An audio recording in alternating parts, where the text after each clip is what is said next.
Paper and I have a love-hate relationship. Oh, Paper, I love you. Let me plan all the things. Oh, you don't bleed through. You're so pretty. I can do whatever I want with you. Oh, I just love you so much. Who the heck prints all these papers out and sends them home to parents who have no idea what to do with them?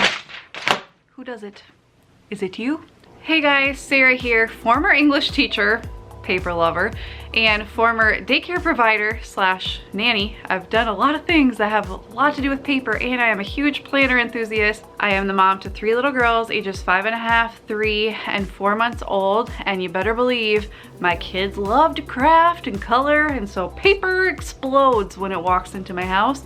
It explodes all over the house, and today I'm going to be talking about how I manage it so that it's not managing me, how I use it, how I store it, and how I get rid of the things that don't matter, that don't bring me joy, that weigh me down, and how you can too. This video is in collaboration with Dawn from The Minimal Mom, as well as many other women here on YouTube.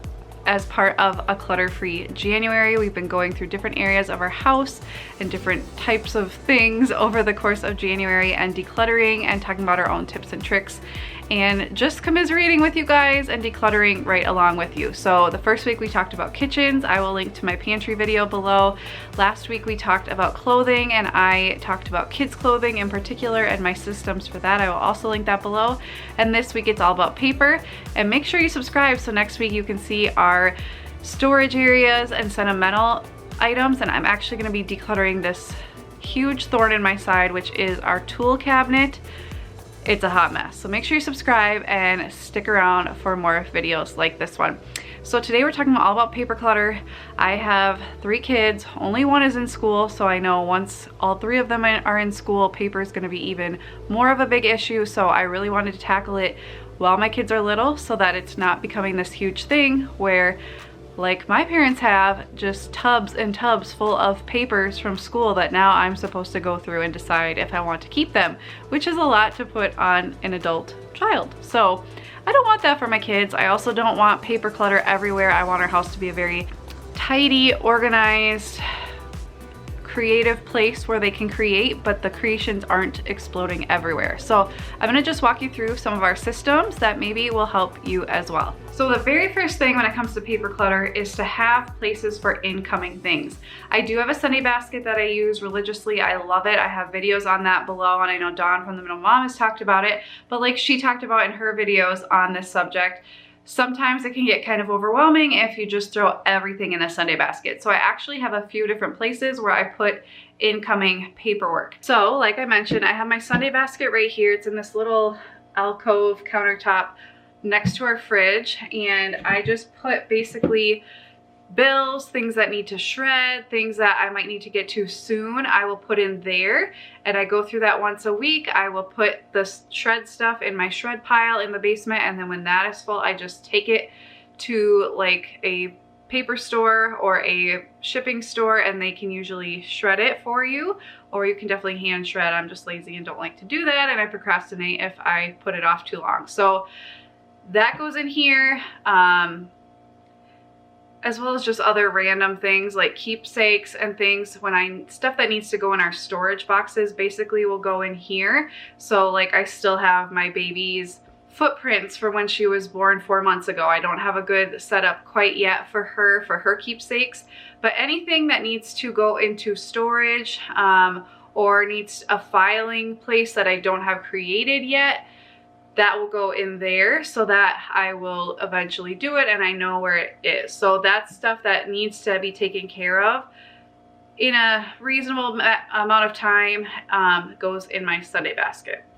Like I said, with 3 little girls, they love to create, and so I always have tons of papers of artwork and drawings and crafts, and it can get really overwhelming. So what I do, I have this bin here. It just sits over here for now. I move it around from time to time, but basically when my kindergartner gets home, if she has like school papers that I might want to keep or think about, or I just don't want her to see me recycle them right away, or if there's any artwork she makes or any of them make during the day, they just go in here, and once it's full, I go through it, I recycle things, and then I put them in our system for saving things if it's anything I do want to save long term for them to have when they move out of the house, and I will share that in a second. But it just goes in the simple bin, plop it in here, then, you know, if they want it in a day or two, I haven't recycled it yet, so they don't have to be sad that mama recycles stuff. But then usually, like when they're sleeping, I'll go through and get rid of anything once it's full that, you know, just looks like everything else basically. And then Dawn from the Minimum Mom coined this term, time will tell bin. At least I think she's the one who came up with that. I never had a name for it, so that is a great name for it. But basically mine is a file system. It's a 3-file system here at my desk, which is right next to the kitchen and in the living room. The very first file is just stuff like time will tell. It's just like random stuff that I might need, but I'm not sure. Like I got someone for jury duty, but it got postponed, so that slip of paper is in there because it's not really something I need to file, but it's something I might need to reference. If there are like medical bills that I want to make sure that insurance covers them correctly, that will go in there. Basically anything like I'm just not sure if I'm going to need it. The other two are basically, one is for school papers, so like the syllabus for my kindergartner's class, the lunch menu, you know, any paperwork the school sends out that I'm not quite sure if I need to keep it or not and might want to reference, it just goes in that middle one. And then the top one is for activities. So our daughters are in dance and then Girl Scouts, and so any papers that get sent home for those that I might need to reference, I just keep up there. This is easy to expand, but for now this has worked really well, so I can just go through those every once in a while and purge, get rid of anything I don't need, and then still have them easily referenceable, if that's a word, easy to reference and easy to access, but it doesn't look too chaotic or cluttered. And then the other main place that papers go are in my planner, and I just recently came up with a new planner system for this very purpose. I will be doing a whole video on this. Make sure you subscribe. This is a Filofax, but you can do this with binders, with ring binders, with basically anything. But I was just finding myself inundated with lists, because my brain, after 3 kids and having a daycare business in the past and now this business, like I just have so many thoughts that I cannot keep track of in my mind, and I just feel so much better when they're written down. So if I get a little schedule card for a doctor's appointment, I write it down in here. If I have a list of things I need my husband to do, I write it down in here. If I have a list of, you know, any kind of list that I have in my life goes in here. So instead of having lists everywhere and then losing them and not being able to find them, I put them all in here. This walks around with me. I take this everywhere with me in the house, to doctor's appointments, what have you, so that it can get written down in here. So let's say my kid comes home with a paper about signing up for conferences. Let's say I don't need the paper, I just need to write it down. I can write it down and then recycle it right away. So incoming papers, it really just depends on what it is. That sounds like a lot of places things go, but you could just dump it in your Sunday basket, but I just find it's really overwhelming when there's so many different types of things in there. So it doesn't take long once a day to just kind of plug things where they need to go, and it just kind of sustains itself. I don't have to do a lot of maintenance to it. Okay, now that we talked, you know, everyday papers that come in, come out, all the types of things that come into your house, let's talk about filing. I repurposed this lateral file cabinet I got 7 years ago maybe, and I refinished it. I got it for $10 at Goodwill. I painted it navy blue, put a coat of poly on it, did some like campaign kind of hardware on it, and just use this product called Rub and Buff to make it look a little nicer and look like these wooden handles are actually metal.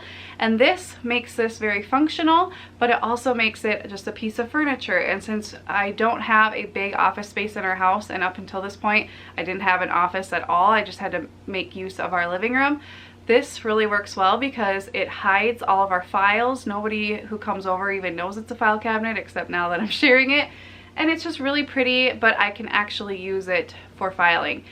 Now, when it comes to filing, I would recommend a bazillion times over the Freedom Filer system. It does take a while to set up, but once you have it set up, it just makes your life so much easier. Basically, there's different color coding, there's different meanings for different types of folders. So certain colors mean that when you take something out, when you put something in, you take something out. So like your homeowner's insurance policy or any of those policies that renew every year, you don't need to keep every single year's worth. So when you put one in, you take one out and recycle it. Then there's different yearly ones. There's different things for health, for legal, for your home, for your cars, so many different files, and it just makes your life really easy. And as a business owner, I had a daycare business, and I still technically run a unlicensed daycare because I watch one little boy, so I can still deduct expenses. And so I need to keep track of so many receipts, and I have for many years, and so I needed a good system for those because it's so easy to let receipts kind of take over your home if you're a business owner or your office. And my husband also runs a cookie business out of our home, so there's receipts everywhere. So let's jump in and I will show you how I organize those and how it's just a really simple system. So like I said, this is all basically stuff that, you know, health and stuff like that that I have to keep. There's really not a whole lot of paperwork that we actually have to keep if you really think about it. I no longer keep manuals of most things and stuff like that because you can find them all online. But when it comes to like health records and stuff like that, that's all over here. And then over here is all tax stuff. So I have previous tax years in here. Let me show you how that works. So every folder has 2 different years. So this is a year that ends with 1 or year that ends with 6. So this has 2011 and 2016. And so once 2021 is done, I will take out 2011, recycle it, shred it, and replace it with 2021 because there's no, you definitely don't need more than 10 years back for tax returns. All the receipts for the previous years I keep in our storage room, but the actual tax returns stay in here. And then I have these folders right here which say, for example, odd year July. So this is for this year because it's an odd year, 2021, and I will put all my receipts for July. So whenever I empty out my wallet, I will just put all the receipts in whatever month they are from, and then I can go through that whenever I'm doing my record keeping, and it's really, really simple. And then when the year is over, I just go down a drawer and I move them all here. So basically I have all of 2020's receipts ready for me to add up because I did not do a good job of staying on top of them last year, and they're all here for the whole year, and then I can move them to storage after this year is up or after I do my taxes. I can move them, and so you just rotate out for the even year and the odd year every other year. And then over here all I have are extra folders, hanging file folders and manila folders, and then I also have those bigger paperwork from like when you sign your mortgage and different abstracts and things like that where they print the paper really long. They wouldn't fit in here, so they just lay right there. But it's a really nice system for filing. I would highly recommend you check out Freedom Filer. Take a day to go through all your filing, get it streamlined, get rid of as much as possible because you don't really need a lot, and just have a good system so you never have to go through it all ever again. Okay, so you can have the best organization in the world when it comes to paper clutter, but if you don't stay on top of it, it's just gonna totally take over your home once again. So let's talk about how you can create routines so that you're staying on top of the paper clutter and it's never getting overwhelming, or at least not very often. So what can you do daily? Daily, what I do with my systems is I get the mail. It either goes straight into the recycling, into my Sunday basket, into my planner, or perhaps to file if it is like a policy or something like that, or it goes into my time will tell baskets like I showed you next to my computer.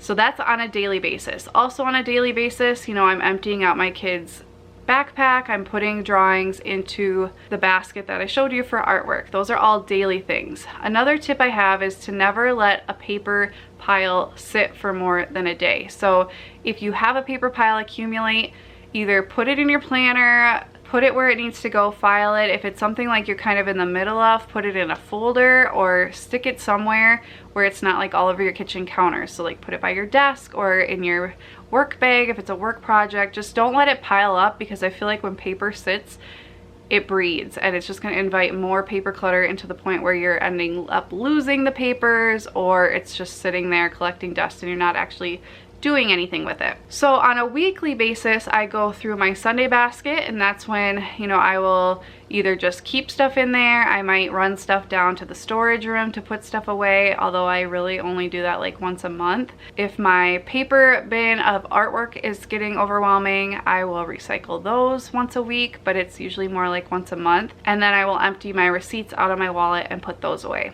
And then once a month, I will just kind of look over the systems and take stuff out and reevaluate. So my time will tell folder, I will kind of look through there. The paperwork, stuff from school, I will look through and see if there's anything like the lunch menu I don't need to keep from last month, if it's a new month, stuff like that. I'll just kind of go through.